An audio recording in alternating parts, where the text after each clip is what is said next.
My qualities, my first sentence is, I will complete my task as soon as possible without delay or increases. I complete. I complete my task as soon as possible without delaying. Without delay or excuses. Now I am explaining. When I get any work done on my job, then I completed all work. So my performance looks very good, and it is also good to increment.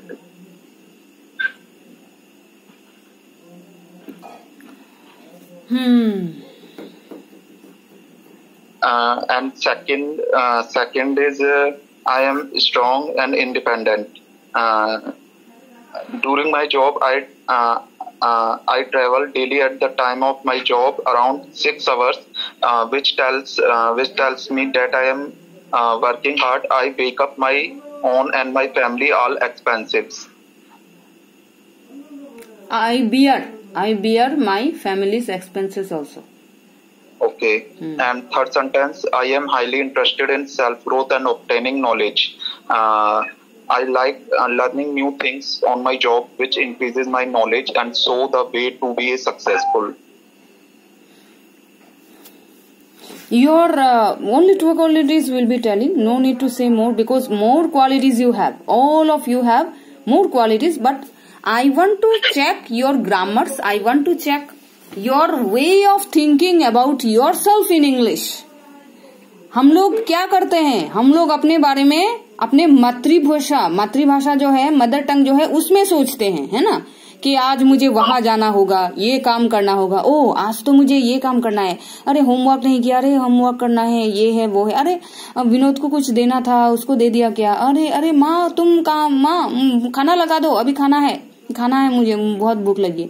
These things what we are doing, we are talking to ourselves in which language? In our mother tongue. Yes, ma'am. So this one I want to change it. When we are thinking all these things in our mother tongue only, we are talking to these are self-talks. These are self-talks. This we are not discussing to anyone, but we are talking to ourselves. Yeah, this one, this thing I have to go do this. All these things we have to do. What is? So these things I want to check. That means you are talking with yourself in your mother tongue. And that should be changed. That should be replaced. That one I want to replace. Okay. कैसे हम बोलते हैं जैसे okay, now I have to do this one. Sometimes I have to, yes, I have to do. So आप क्या सोचते हो, किस तरीके से सोचते हो, वहां पर मुझे कुछ आइडिया मिल जाता है आपके समरी से. हाँ. सो आपको क्या करना है, जो एक ही क्वालिटी है उसको आपको डिफाइन करना है बहुत ही अच्छी तरीके से. जैसे आप इसे क्यों फॉलो करते हो, ये आपकी जिंदगी में कितना तक सफल हुआ आपको चेंज करने में, आप इसके लिए क्या क्या कर सकते हो, इस क्वालिटी को मेंटेन रखने के लिए क्या क्या कर सकते हो.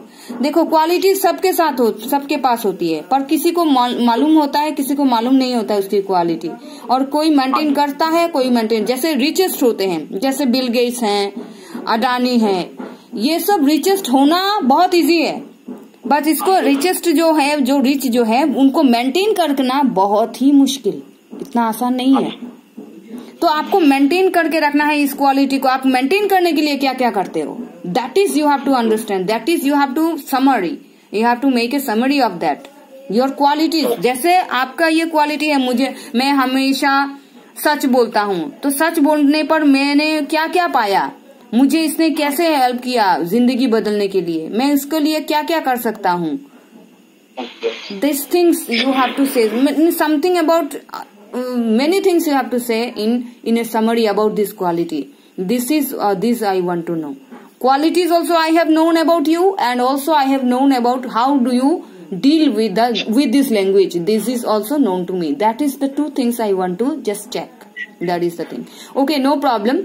This is a idea I have given you, but next time when I will give you something to do, you just write very details of your quality of anything. Then it will be cleared that what do you think, how do you think English easy or not, that one will be checked. Okay, no problem. You have done your good job. You have written something about your qualities. That's really very nice. Very good.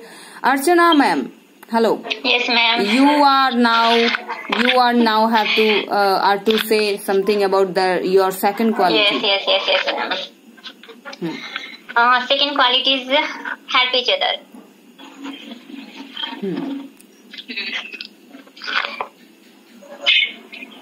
Say something about this topic. Yes ma'am. I want to help each other, especially for little child. So I open a school, name is Little Star Play School. I want to every child to study. Always their face of children is smiling. No any issues except their study. A small child become a bright future for our country. I have 3 princes and they also studied in DAV public school. I saw some people wanted to admission in this school, but a big problem stand in their life. So I decided open a school and taught these types of students. And I am not fully successful in this field, but some successful in our dream. And it is the part of my quality. I remembered when I went to college, any needy person to help, I always help this person. There are 155 students in my school. Some students are free studies in my school and their parents is tickled pink. It's my passion. Our elder daughter qualified Navodaya and that's it ma'am.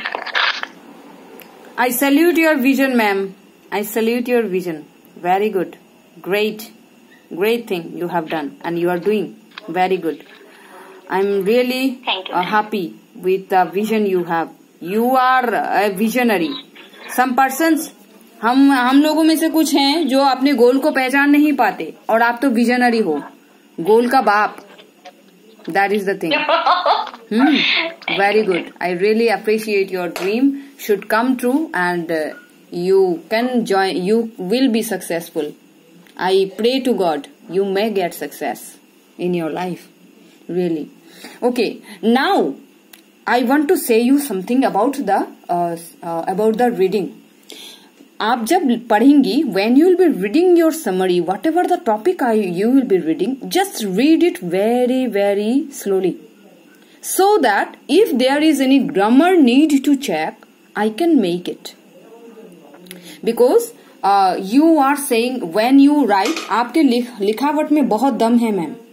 If you are writing something, then everybody will ready to listen to it.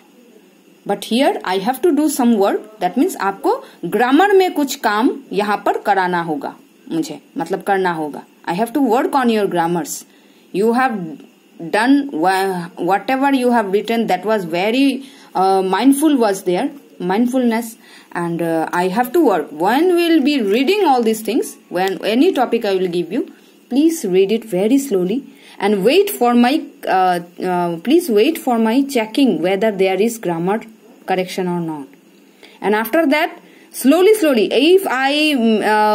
if you read slowly 5 times, that means 5 subjects you are reading 5 times, then you can catch the grammar and there will be no mistake after that. Okay, so please read it very slowly. And I will be checking if there is anything needed, but I think that there is no need some many grammars to check. Only 1 or 2 silly things are there. I have to just check them, and after that your summary will be awesome. Very good. So these are the qualities you have.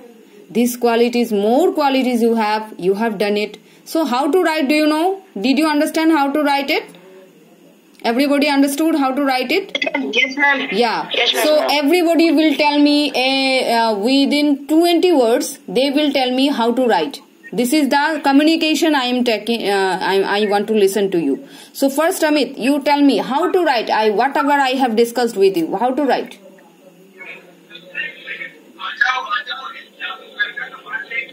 Hello, Amit. Are you there? Yes. Yeah. Please tell me, मैंने आपको क्या कहा है, मतलब कैसे लिखना है. जब लिखने की बारी आती है हमें कैसे लिखना, क्या चीज फॉलो करना चाहिए. मतलब ग्रामर करेक्ट होनी चाहिए मैम, हम जो भी लिख रहे हैं मतलब उसके proper meaning. Amit please talk in English, speak in English.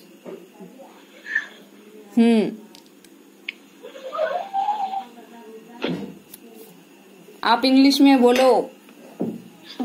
हाँ, that means we should concentrate on grammar. Okay? Yeah. Then we should be very slow in reading time, and we should mention the reason clearly. We should mention the reason clearly so that we can give a message to others that others also can follow it. हमें अपने grammar पर थोड़ा काम करना होगा। हमें जब reading करना है तो धीरे धीरे रीड करना है, और हमें अपना वाई, जो क्यों हम ये हमारे पास ये है क्वालिटी है, हम क्यों इस क्वालिटी को क्या कर रहे हैं इसके साथ, मतलब इसको क्या यूज कर रहे हैं, क्यों, अगर हमारा क्यों क्लियर है तो हम दूसरों के लिए ये एक मतलब दूसरे भी हमारे क्वालिटीज को अपना सकते हैं और उनको भी बहुत ही अच्छा लगेगा, अच्छा हो सकता है। ठीक है, दैट इज द थिंग। या Harshit, tell me. Yes, ma'am. First, ma'am, we should follow our grammatical changes, and we should maintain our tense forms, and we have to make a very colorful story. Means why, what, how. Back.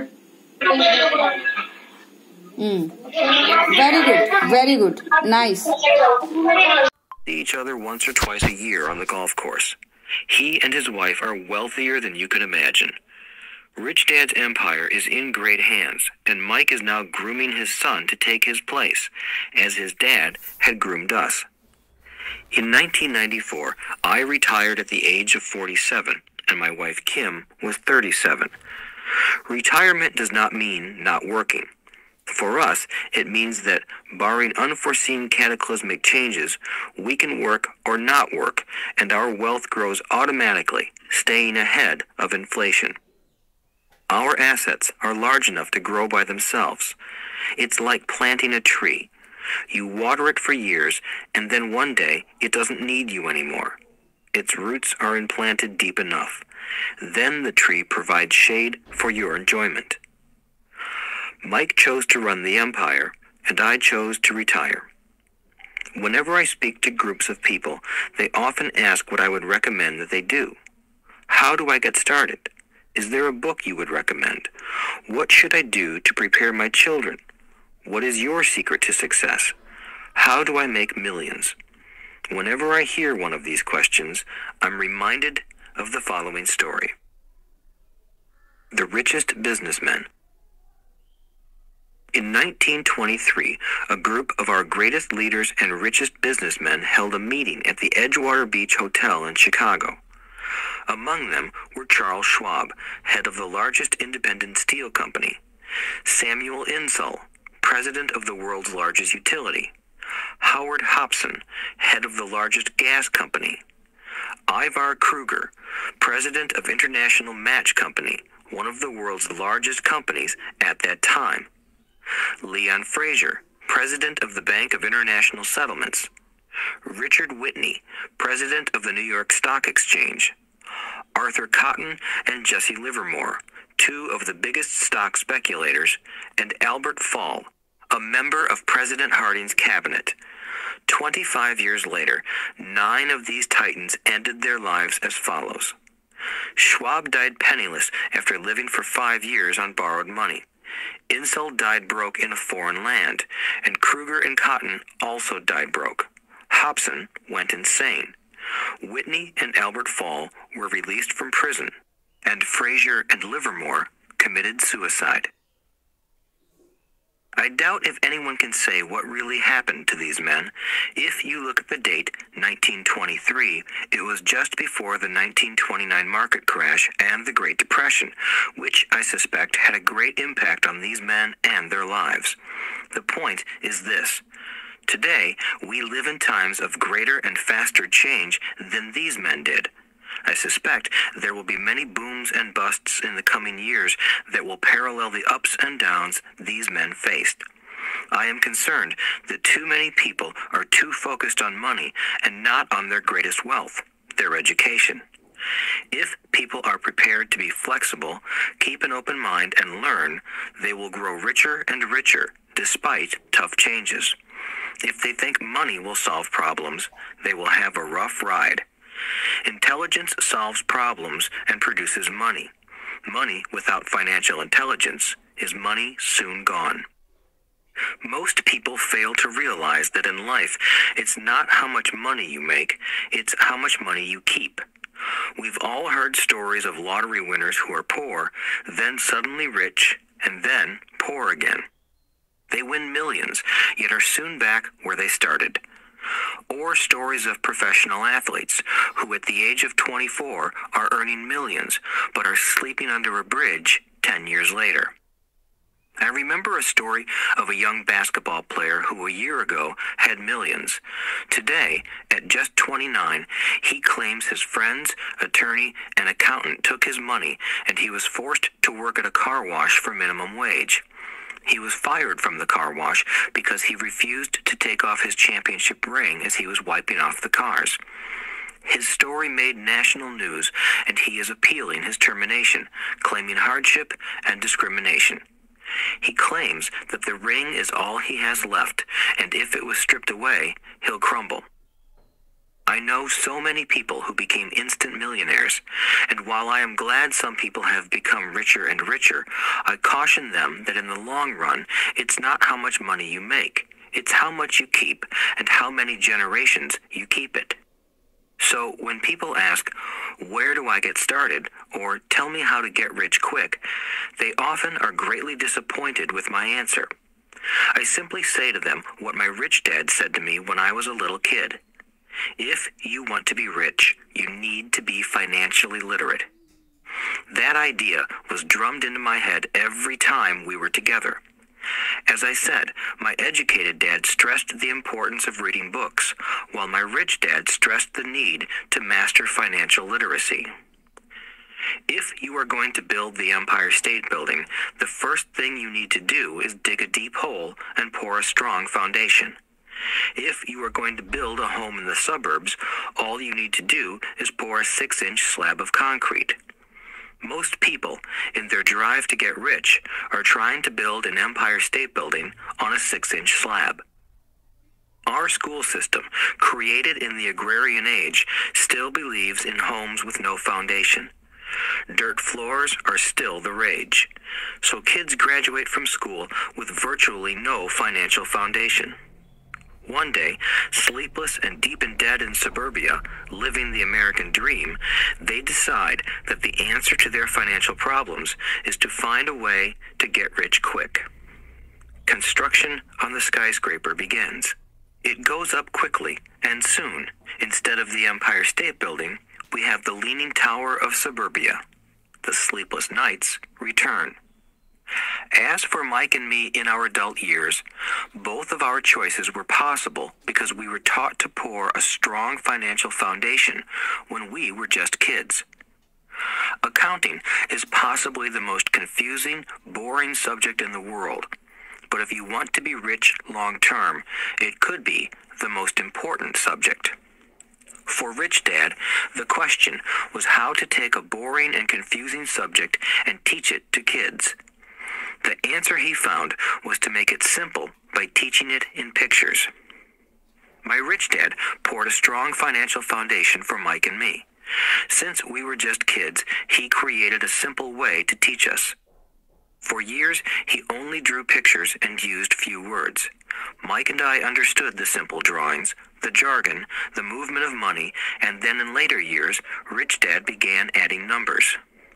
Today, Mike has gone on to master much more complex and sophisticated accounting analysis because he had to in order to run his empire. I am not as sophisticated because my empire is smaller, yet we come from the same simple foundation. Over the following pages, we will discuss those same simple line drawings Mike's dad created for us. Though basic, those drawings helped guide two little boys in building great sums of wealth on a solid and deep foundation. Rule number 1. You must know the difference between an asset and a liability, and buy assets. If you want to be rich, this is all you need to know. It is rule number 1. It is the only rule.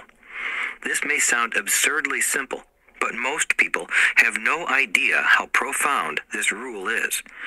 Most people struggle financially because they do not know the difference between an asset and a liability. Rich people acquire assets. The poor and middle class acquire liabilities that they think are assets, said Rich Dad. When Rich Dad explained this to Mike and me, we thought he was kidding. Here we were, nearly teenagers, and waiting for the secret to getting rich. And this was his answer. It was so simple that we stopped for a long time to think about it. What is an asset? Asked Mike. Don't worry right now, said Rich Dad. Just let the idea sink in. If you can comprehend the simplicity, your life will have a plan and be financially easy. It is simple. That is why the idea is missed. You mean all we need to know is what an asset is, acquire them, and we'll be rich? I asked. Rich Dad nodded his head. It's that simple. If it's that simple, how come everyone is not rich? I asked. Rich Dad smiled. Because people do not know the difference between an asset and a liability. I remember asking, how could adults be so misguided? If it is that simple, if it is that important, why would everyone not want to find out? It took Rich Dad only a few minutes to explain what assets and liabilities were. As an adult, I have difficulty explaining it to other adults. The simplicity of the idea escapes them because they have been educated differently. They were taught by other educated professionals, such as bankers, accountants, real estate agents, financial planners, and so forth. The difficulty comes in asking adults to unlearn or become children again. An intelligent adult often feels it is demeaning to pay attention to simplistic definitions. Rich Dad believed in the KISS principle. Keep it simple, stupid, or keep it super simple. So he kept it simple for us, and that made our financial foundation strong. So what causes the confusion? How could something so simple be so screwed up? Why would someone buy an asset that was really a liability? The answer is found in basic education. We focus on the word literacy and not financial literacy. What defines something to be an asset or a liability are not words. In fact, if you really want to be confused, look up the words asset and liability in the dictionary. I know the definition may sound good to a trained accountant, but for the average person, it makes no sense. But we adults are often too proud to admit that something does not make sense. To us young boys, Rich Dad said, what defines an asset are not words, but numbers. And if you can't read the numbers, you can't tell an asset from a hole in the ground. In accounting, Rich Dad would say, it's not the numbers, but what the numbers are telling you. It's just like words. It's not the words, but the story the words are telling you. If you want to be rich, you've got to read and understand numbers. If I heard that once, I heard it 1,000 times from my rich dad. And I also heard the rich acquire assets and the poor and middle class acquire liabilities. Here is how to tell the difference between an asset and a liability. Most accountants and financial professionals do not agree with the definitions, but these simple drawings were the start of strong financial foundations for two young boys. An asset is something that puts money in my pocket. A liability is something that takes money out of my pocket. This is really all you need to know.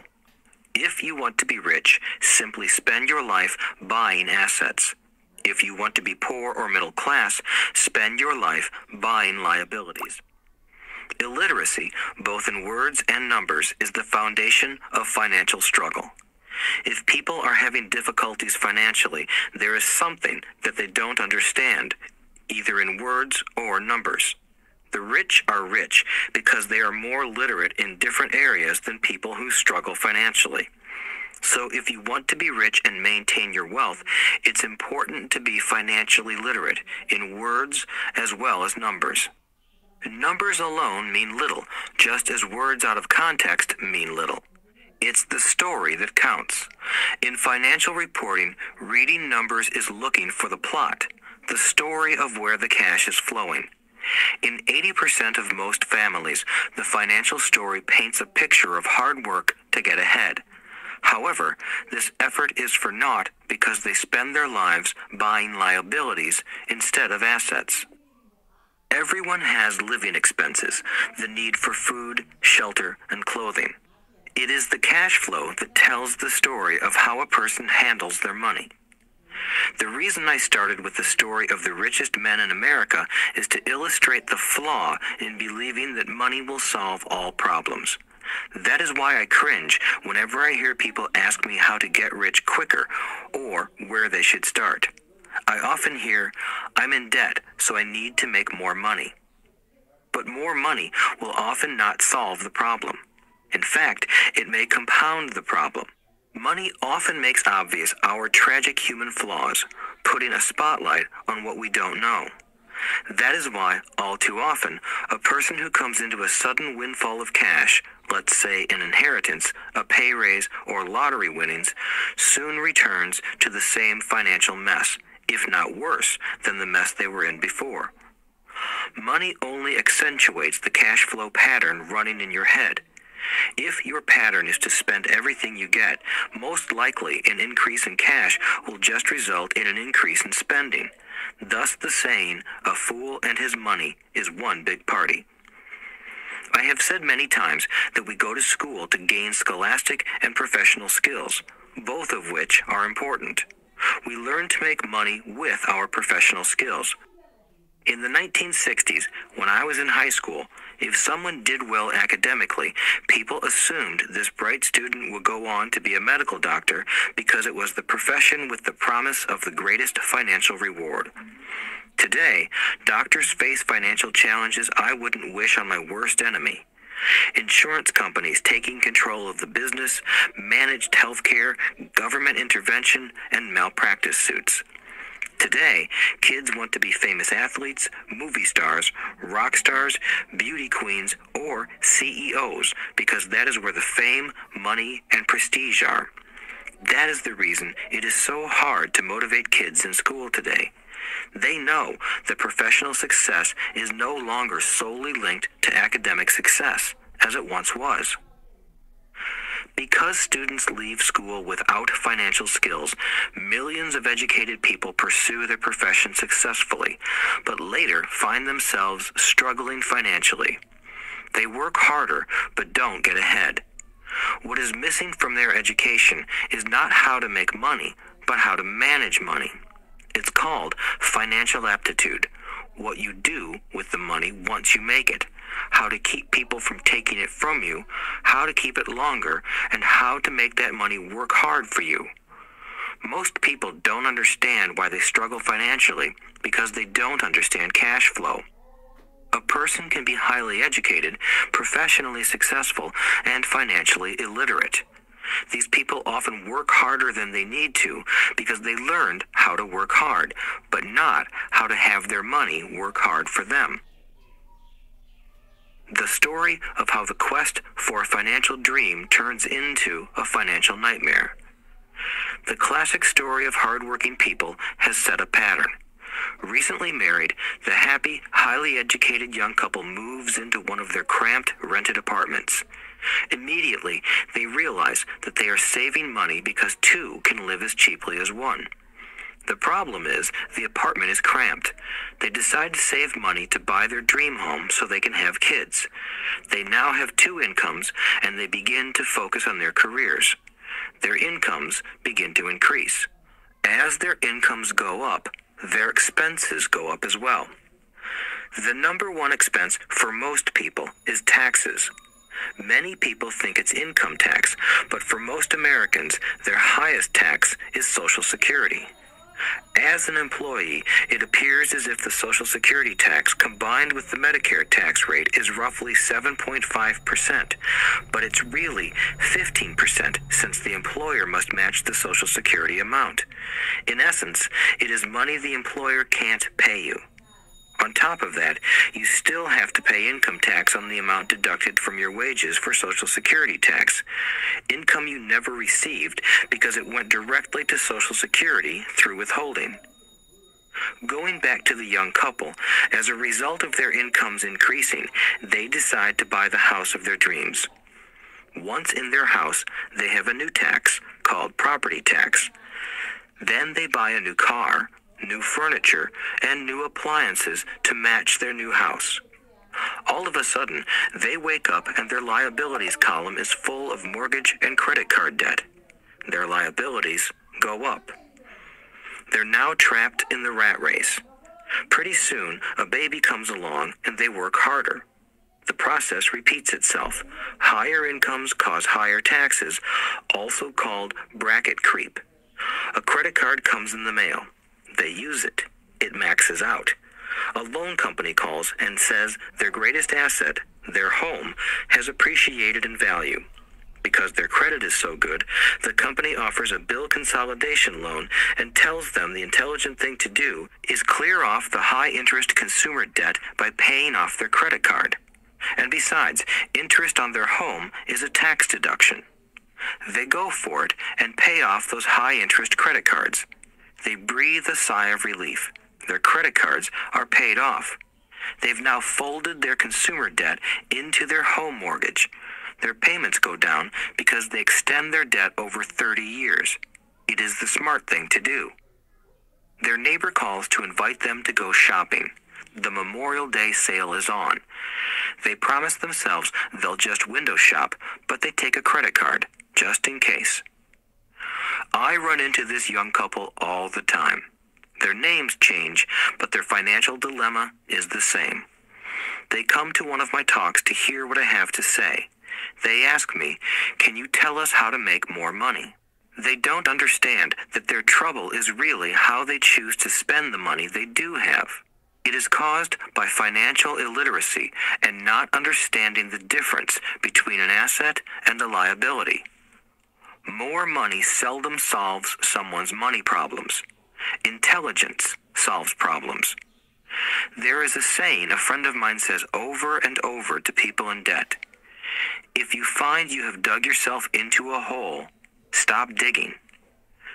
As a child, my dad often told us that the Japanese were aware of 3 powers: the power of the sword, the jewel, and the mirror. The sword symbolizes the power of weapons. America has spent trillions of dollars on weapons, and because of this, is a powerful military presence in the world. The jewel symbolizes the power of money. There is some degree of truth to the saying, "Remember the golden rule. He who has the gold makes the rules." The mirror symbolizes the power of self-knowledge. This self-knowledge, according to Japanese legend, was the most treasured of the 3. All too often, the poor and middle class allow the power of money to control them. By simply getting up and working harder, failing to ask themselves if what they do makes sense, they shoot themselves in the foot as they leave for work every morning. By not fully understanding money, the vast majority of people allow its awesome power to control them. If they used the power of the mirror, they would have asked themselves, "Does this make sense?" All too often, instead of trusting their inner wisdom, that genius inside, most people follow the crowd. They do things because everybody else does them. They conform rather than question. Often, they mindlessly repeat what they have been told. Diversify. Your home is an asset. Your home is your biggest investment. You get a tax break for going into greater debt. Get a safe job. Don't make mistakes. Don't take risks. It is said that the fear of public speaking is a fear greater than death for most people. According to psychiatrists, the fear of public speaking is caused by the fear of ostracism, the fear of standing out, the fear of criticism, the fear of ridicule, and the fear of being an outcast. The fear of being different prevents most people from seeking new ways to solve their problems. That is why my educated dad said the Japanese valued the power of the mirror the most, for it is only when we look into it that we find truth. Fear is the main reason that people say, play it safe. That goes for anything, be it sports, relationships, careers, or money. It is that same fear, the fear of ostracism, that causes people to conform to, and not question, commonly accepted opinions or popular trends. Your home is an asset. Get a bill consolidation loan and get out of debt. Work harder. It's a promotion. Someday I'll be a vice president. Save money. When I get a raise, I'll buy us a bigger house. Mutual funds are safe. Many financial problems are caused by trying to keep up with the Joneses. Occasionally, we all need to look in the mirror and be true to our inner wisdom rather than our fears. By the time Mike and I were 16 years old, we began to have problems in school. We were not bad kids. We just began to separate from the crowd. We worked for Mike's dad after school and on weekends. Mike and I often spent hours after work just sitting at a table with his dad while he held meetings with his bankers, attorneys, accountants, brokers, investors, managers, and employees. Here was a man who had left school at 13, who was now directing, instructing, ordering, and asking questions of educated people. They came at his beck and call and cringed when he didn't approve of them. Here was a man who had not gone along with the crowd. He was a man who did his own thinking and detested the words, "We have to do it this way because that's the way everyone else does it." He also hated the word can't.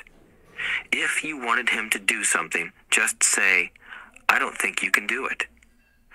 Mike and I learned more sitting in on his meetings than we did in all our years of school, college included. Mike's dad was not book smart, but he was financially educated and successful as a result. He told us over and over again, an intelligent person hires people who are more intelligent than he is. So Mike and I had the benefit of spending hours listening to and learning from intelligent people. But because of this, Mike and I couldn't go along with the standard dogma our teachers preached, and that caused problems. Whenever the teacher said, "If you don't get good grades, you won't do well in the real world," Mike and I just raised our eyebrows. When we were told to follow set procedures and not deviate from the rules, we could see how school discouraged creativity. We started to understand why our rich dad told us that schools were designed to produce good employees instead of employers. Occasionally, Mike or I would ask our teachers how what we studied was applicable to the real world, or why we never studied money and how it worked. To the latter question, we often got the answer that money was not important, that if we excelled in our education, the money would follow. The more we knew about the power of money, the more distant we grew from the teachers and our classmates. My highly educated dad never pressured me about my grades, but we did begin to argue about money. By the time I was 16, I probably had a far better foundation with money than both my parents. I could keep books, I listened to tax accountants, corporate attorneys, bankers, real estate brokers, investors, and so forth. By contrast, my dad talked to other teachers. One day, my dad told me that our home was his greatest investment. A not too pleasant argument took place when I showed him why I thought a house was not a good investment. I showed him the ancillary expenses that went along with owning the home. A bigger home meant bigger expenses, and the cash flow kept going out through the expense column. Today, people still challenge me on the idea of a house not being an asset. I know that for many people, it is their dream as well as their largest investment. And owning your own home is better than nothing. I simply offer an alternative way of looking at this popular dogma. If my wife and I were to buy a bigger, flashier house, we realize it wouldn't be an asset. It would be a liability since it would take money out of our pocket. So here is the argument I put forth. I really don't expect most people to agree with it because your home is an emotional thing, and when it comes to money, high emotions tend to lower financial intelligence. I know from personal experience that money has a way of making every decision emotional. 1. When it comes to houses, most people work all their lives paying for a home they never own. In other words, most people buy a new house every few years, each time incurring a new 30-year loan to pay off the previous one. 2. Even though people receive a tax deduction for interest on mortgage payments, they pay for all their other expenses with after-tax dollars, even after they pay off their mortgage. 3. My wife's parents were shocked when the property taxes on their home increased to $1,000 a month. This was after they had retired, so the increase put a strain on their retirement budget, and they felt forced to move. 4. Houses do not always go up in value. I have friends who owe $1 million for a home that today would sell for far less. 5. The greatest losses of all are those from missed opportunities. If all your money is tied up in your house, you may be forced to work harder because your money continues blowing out of the expense column instead of adding to the asset column, the classic middle-class cash flow pattern. If a young couple would put more money into their asset column early on, their later years would be easier. Their assets would have grown and would be available to help cover expenses. All too often, a house only serves as a vehicle for incurring a home equity loan to pay for mounting expenses. In summary, the end result in making a decision to own a house that is too expensive in lieu of starting an investment portfolio impacts an individual in at least the following 3 ways. 1. The loss of time during which other assets could have grown in value. 2. Loss of additional capital, which could have been invested instead of paying for high-maintenance expenses related directly to the home. 3. Loss of education. Too often, people count their house and savings and retirement plans as all they have in their asset column. Because they have no money to invest, they simply don't invest. This costs them investment experience. Most never become what the investment world calls a sophisticated investor. And the best investments are usually first sold to sophisticated investors, who then turn around and sell them to the people playing it safe. I am not saying don't buy a house. What I'm saying is that you should understand the difference between an asset and a liability. When I want a bigger house, I first buy assets that will generate the cash flow to pay for the house. My educated dad's personal financial statement best demonstrates the life of someone caught in the rat race. His expenses match his income, never allowing him enough left over to invest in assets. As a result, his liabilities are larger than his assets. Why the rich get richer. A review of my rich dad's financial statement shows why the rich get richer. The asset column generates more than enough income to cover expenses, with the balance reinvested into the asset column. The asset column continues to grow, and therefore, the income it produces grows with it. The result is that the rich get richer. Why the middle class struggle? The middle class finds itself in a constant state of financial struggle. Their primary income is through their salary. As their wages increase, so do their taxes. Their expenses tend to increase in proportion to their salary increase, hence the phrase, the rat race. They treat their home as their primary asset instead of investing in income-producing assets.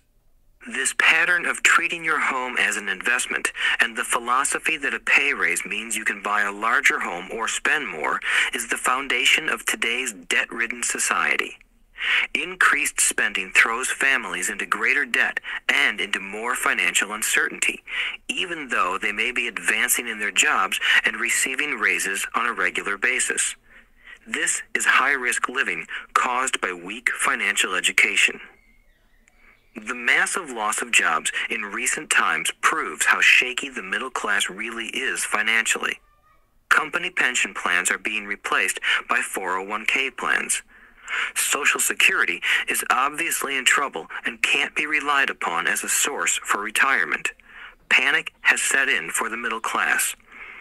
Today, mutual funds are popular because they supposedly represent safety.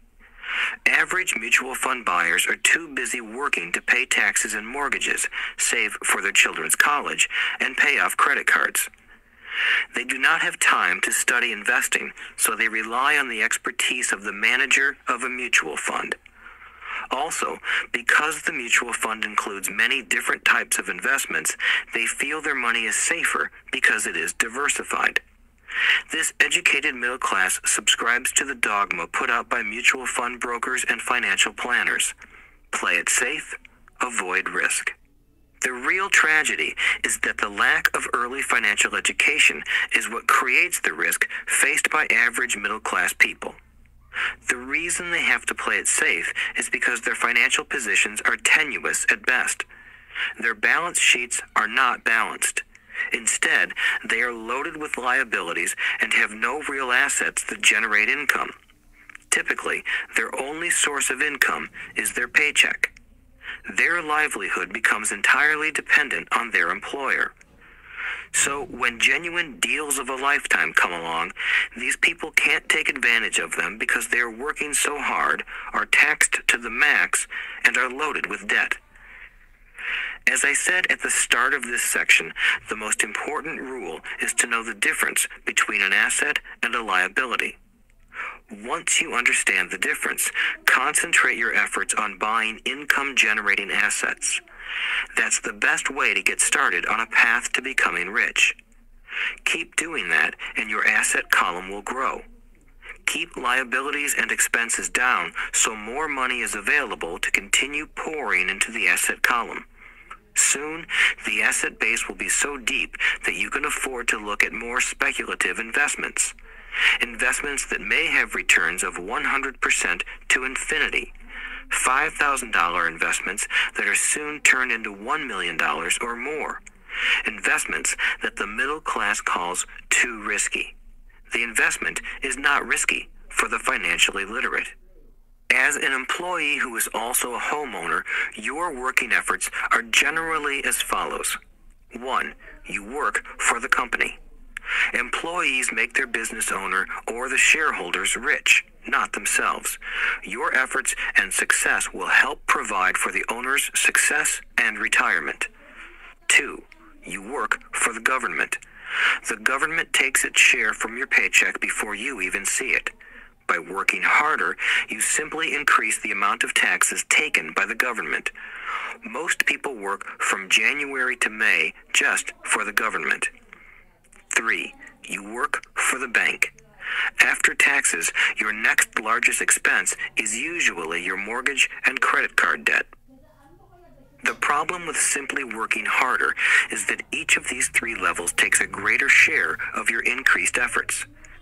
You need to learn how to have your increased efforts benefit you and your family directly. Once you have decided to concentrate on minding your own business, focusing your efforts on acquiring assets instead of a bigger paycheck, how do you set your goals? Most people must keep their job and rely on their wages to fund their acquisition of assets. As their assets grow, how do they measure the extent of their success? When does someone know that they are rich, that they have wealth? As well as having my own definitions for assets and liabilities, I also have my own definition for wealth. Actually, I borrowed it from a man named R. Buckminster Fuller.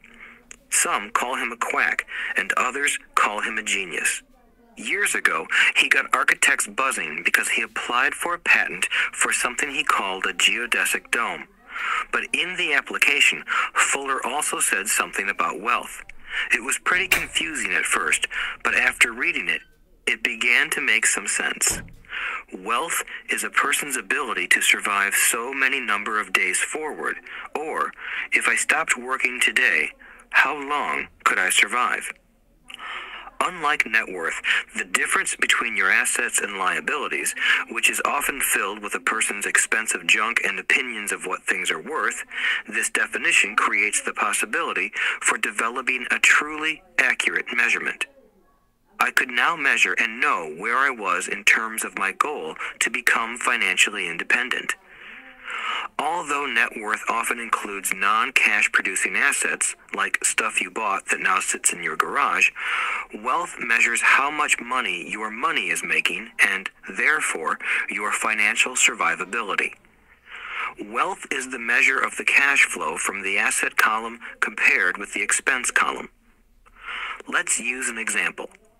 Let's say I have cash flow from my asset column of $1,000 a month, and I have monthly expenses of $2,000 a month. What is my wealth? Let's go back to Buckminster Fuller's definition. Using his definition, how many days forward can I survive? Assuming a 30-day month, I have enough cash flow for half a month. When I achieve $2,000 a month cash flow from my assets, then I will be wealthy. So, while I'm not yet rich, I am wealthy. I now have income generated from assets each month that fully cover my monthly expenses.